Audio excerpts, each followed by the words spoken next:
நீடிக்கும் மத்திய கிழக்கு போர் உலக பொருளாதாரத்தில் மிகப்பெரிய தாக்கத்தை ஏற்படுத்தியிருக்கிறது.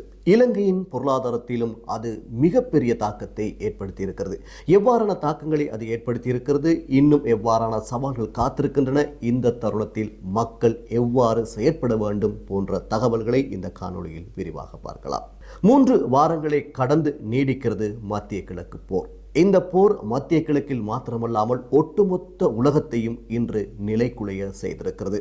கடந்த மாதம் 28ஆம் தேதி அமெரிக்கா மற்றும் இஸ்ரேல் ஆகிய நாடுகள் கூட்டாக இணைந்து ஈரானுக்கு எதிராக போரை ஆரம்பித்தது.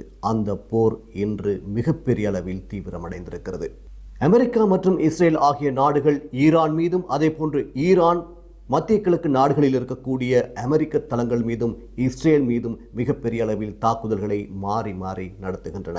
குறிப்பாக எரிவாயு தளங்கள் மீதும் எரிசக்தி நிலையங்கள் மீதும் 2 நாடுகளும் மாறி மாறி தாக்குதல்களை நடத்தி வருவதன் காரணமாக உலக சந்தையில் எரிபொருளின் விலை சடுதியாக அதிகரித்திருக்கிறது. குறிப்பாக இலங்கையிலும் கூட கடந்த 2 வாரங்களில் 25% எரிபொருள் விலை அதிகரிக்கப்பட்டிருக்கிறது.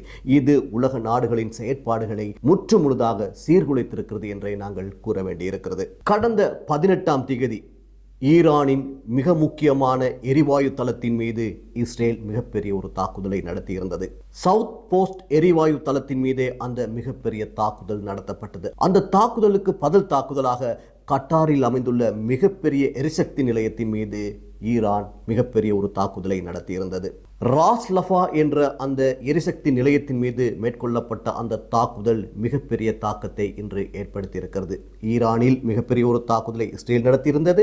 அதற்கு பதிலாக கட்டாரில் இருந்த எரிசக்தி நிலையத்தின் மீது ஈரான் மிகப்பெரிய தாக்குதலை நடத்தியிருந்தது. கட்டாரில் மேற்கொள்ளப்பட்ட தாக்குதலில் அந்த எரிசக்தி நிலையத்தின் 17% பகுதி பாதிப்படைந்திருப்பதாக சொல்லப்படுகிறது. அதனை சீரமைப்பதற்கு இன்னும் 4-5 ஆண்டுகள் செல்லும் என கட்டார் அறிவித்திருக்கிறது.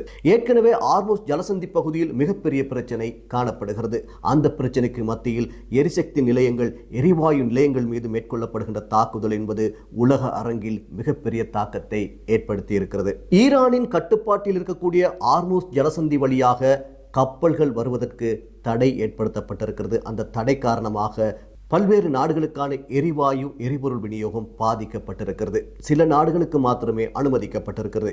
குறிப்பாக இஸ்ரேல் மற்றும் அமெரிக்கா ஆகிய நாடுகளுக்கும் அந்த நாடுகளுக்கு சார்பான நாடுகளுக்குமான எரிபொருள் விநியோகத்திற்கு தடை விதிக்கப்பட்டிருக்கிறது. அது மாத்திரமல்லாமல் அந்த தடையை தாண்டி செல்லும் கப்பல்கள் மீது தாக்குதல்கள் நடத்தப்படுகின்றன. இந்த தாக்குதலை தடுத்து ஆர்மோஸ் ஜலசந்தி வழியாக பாதுகாப்பான கப்பல் போக்குவரத்தை உறுதி செய்வதற்கு பல்வேறு நாடுகளிடம் அமெரிக்கா ஆதரவு கோரியிருந்தது. குறிப்பாக நேட்டோ நாடுகளிடமும் ஆதரவு கோரப்பட்டது. ஆனால் அதற்கு எந்த நாடுகளும் பெரிதாக இணக்கம் தெரிவிக்கவில்லை. சீனாவிடமும் ஆதரவு கோரப்பட்டது, இங்கிலாந்திடமும் ஆதரவு கோரப்பட்டது. இப்படி பல்வேறு நாடுகளிடம் ஆதரவு கோரப்பட்டது. ஆரம்பத்தில் இங்கிலாந்து அதற்கு ஆதரவு தெரிவிக்காவிட்டாலும் கூட தற்போது இங்கிலாந்து ஒரு கப்பலை ஆர்மோஸ் ஜலசந்தியை நோக்கி அனுப்பி வைத்திருக்கிறது. எனவே போர் மேலும் தீவிரமடைவதற்கான சாத்தியக்கூறுகளை தற்போது தென்படுகின்றன. இந்த போர் நீடிப்பு என்பது பல்வேறு நாடுகளில் பல்வேறு வகையான தாக்கங்களை ஏற்படுத்தியிருக்கிறது. குறிப்பாக எரிபொருள், எரிவாயு இந்த 2இல் மாத்திரம் தாக்கம் செலுத்தாமல் பல்வேறு வழிகளில் இந்த போர் என்பது உலக நாடுகளில் தாக்கம் செலுத்தியிருக்கிறது. குறிப்பாக சவுதி அரேபியாவிலிருந்து ஆசிய நாடுகளுக்கு ஏற்றுமதி செய்யப்படுகின்ற எரிபொருள் விநியோகமும் கூட மிகப்பெரிய அளவில் வீழ்ச்சி அடைந்திருக்கிறது. இதனை சவுதி அரேபியா அரம்கோ நிறுவனம் அறிவித்திருக்கிறது. பிப்ரவரி மாத நிலவரப்படி சவுதி அரேபியாவிலிருந்து ஒரு நாளைக்கு ஆசிய நாடுகளுக்கு 7108 மில்லியன் பேரல்கள் கச்சா எண்ணெய் அனுப்பப்பட்டிருக்கிறது. ஆனால் அது மார்ச் மாதத்தில் மிகப்பெரிய அளவில் வீழ்ச்சியடைந்திருக்கிறது. அதாவது மார்ச் மாதத்தில் ஆசிய நாடுகளுக்கு சவுதி அரேபியா 4355 மில்லியன் பேரல் கச்சா எண்ணெயினையே அனுப்பி வைத்திருக்கிறது. இது தற்போதைய நிலவரப்படி மேலும் வீழ்ச்சி அடைவதற்கான வாய்ப்பு காணப்படுகிறது. இது பல்வேறு தாக்கங்களை அந்த நாடுகளில் ஏற்படுத்தி வருகிறது. குறிப்பாக இலங்கையை பொறுத்தவரையில் இலங்கையில் கடந்த 2 வாரங்களில் எரிபொருள் விலை 25% அதிகரிக்கப்பட்டிருக்கிறது. அதே போன்று எரிவாயு விலை அதிகரிக்கப்பட்டிருக்கிறது. தற்போது அரிசி, பருப்பு உள்ளிட்ட பல்வேறு பொருட்களுடைய விலைகளும் அதிகரிக்கப்பட்டு வருகின்றன. இந்த மத்திய கிழக்கு போர் என்பது தற்போது இலங்கையில் நேரடியாக தாக்கம் செலுத்த ஆரம்பித்திருக்கிறது. ஆரம்பத்தில் எரிபொருள் விலை அதிகரிக்கப்பட்டது, பின்னர் எரிவாயு விலை அதிகரிக்கப்பட்டது. இந்த விலை அதிகரிப்பு காரணமாக முச்சக்கர வண்டி கட்டணம் அதிகரிக்கப்பட்டிருக்கிறது. அதே போன்று பொது போக்குவரத்து கட்டணமும் அதிகரிக்கப்பட போகிறது. குறிப்பாக பஸ் மற்றும் ரயில்வே கட்டணங்களும் அதிகரிப்பதற்கான வாய்ப்புகள் அதிகமாக தென்படுகின்றது. தற்போதே அந்த விலை அதிகரிக்கப்பட வேண்டும் என பல்வேறு தரப்பினரும் கோரிக்கை விடுத்து வருகின்றார்கள். எரிபொருள் விலை அதிகரிப்பு, எரிவாயு விலை அதிகரிப்பு, போக்குவரத்து கட்டணம் அதிகரிப்பு, இப்படி இன்னும் பல பொருட்களுடைய கட்டணங்கள் அதிகரிப்பு ஒருபுறம் இருக்க, சந்தையில் பல்வேறு பொருட்களுக்கான தட்டுப்பாடுகளும் தற்போது ஏற்பட தொடங்கியிருக்கிறது. குறிப்பாக எரிபொருள் தட்டுப்பாட்டை நீக்குவதற்காக தற்போது QR குறியீட்டு முறை அறிமுகப்படுத்தப்பட்டிருக்கிறது. இது எதிர்காலத்தில் இன்னும் எவ்வாறான தாக்கத்தை ஏற்படுத்த போகிறது என்பது தெரியவில்லை. அதாவது பல்வேறு நாடுகளிலிருந்து இலங்கைக்கு வரக்கூடிய எரிபொருள் விநியோகம் குறைவடைந்திருக்கிறது. இந்த குறைவு இது மேலும் அதிகரிக்குமானால் பல்வேறு தொழில்துறைகள் பாதிக்கப்படுவதற்கான வாய்ப்புகள் காணப்படுகின்றன. அதேபோன்று பல்வேறு நாடுகளில் இலங்கையிலிருந்து சென்று பணிபுரிகின்ற நபர்கள் அனுப்புகின்ற பண அனுப்புதல் என்பதும் குறைய போகிறது. அப்படி குறைகின்ற பொழுது நாட்டுக்கான அந்நிய செலாவணி குறைவதற்கான வாய்ப்புகள் காணப்படுகின்றன.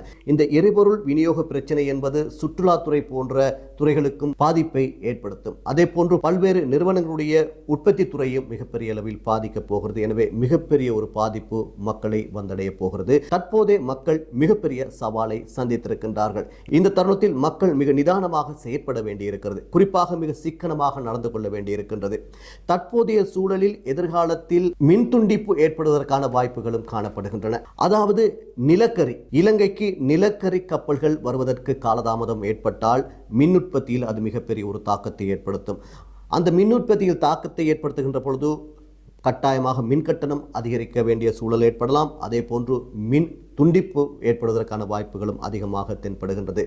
நிலக்கரி கப்பல்கள் வருகை தாமதம் மாத்திரமல்ல, நீர்மின் உற்பத்தி, அதாவது நீர்த்தேக்கங்களின் நீர்மட்டம் குறைகின்ற பொழுது நீர்மின் உற்பத்தியும் வீழ்ச்சியடையும். எனவே அதனுடைய உற்பத்தியும் குறைகின்ற பொழுது மேலும் மின் விநியோகத்தில் அது பாதிப்பை ஏற்படுத்துவதற்கான சாத்தியக்கூறுகள் காணப்படுகின்றன.